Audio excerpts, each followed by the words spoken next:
ജയിലിനുള്ളിലെ ജയിലാണ് 10-ാം block. കൊടും കുറ്റവാളികളെ താമസിപ്പിക്കുന്ന 10-ാം ബ്ലോക്കിനുള്ളത് അതീവ സുരക്ഷാ ക്രമീകരണങ്ങളും. ബ്രിട്ടീഷുകാർ പണിത കാലം മുതൽ തന്നെ ഇവിടം അതീവ സുരക്ഷാ ബ്ലോക്കായാണ് നിലനിർത്തിയിരിക്കുന്നത്.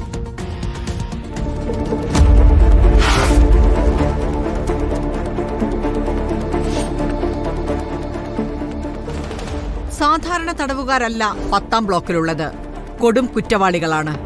ജയിലിനകത്തുള്ള അതീവ സുരക്ഷാ ബ്ലോക്കാണിത്. സ്ഥിരം പ്രശ്നക്കാരായ തടവ് പുള്ളികളും തുടർക്കേസുകളിൽ ശിക്ഷിക്കപ്പെട്ടവരുമാണ് ഇവിടെ താമസിക്കുന്നത്.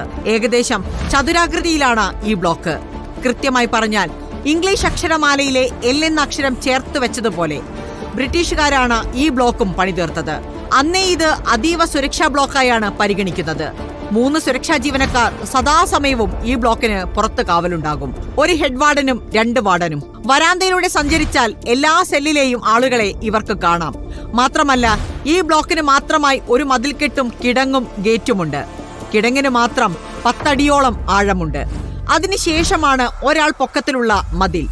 ഈ മതിലിന് പുറത്താണ് പ്രധാന ജയിൽ വളപ്പ്. അവിടെ വേറെയും മതിൽക്കെട്ടുകളുണ്ട്. അതിൽ ഇലക്ട്രിക് വേലിയും. വർഷങ്ങൾക്ക് മുൻപും ഈ ബ്ലോക്കിൽ നിന്ന് ഒരാൾ രക്ഷപ്പെടാൻ ശ്രമിച്ചിരുന്നു. അന്ന് ഭക്ഷണം കുറച്ച് ജയിലഴികളിലൂടെ രക്ഷപ്പെടാനാണ് ശ്രമം നടത്തിയത്. ഗോവിന്ദച്ചാമിയുടെ സെല്ലിലെ അഴി വളച്ചൊടിച്ച നിലയിലാണ് കണ്ടത്. ഒരു കൈക്ക് സ്വാധീനമില്ലാത്ത ഗോവിന്ദച്ചാമി ജയിലിലെ ഇരുമ്പ് കമ്പി വളച്ചൊടിച്ച് രക്ഷപ്പെടാൻ ശ്രമിച്ചു എന്നാണ് ജയിൽ അധികൃതർ പറയുന്നത്. News desk reporter.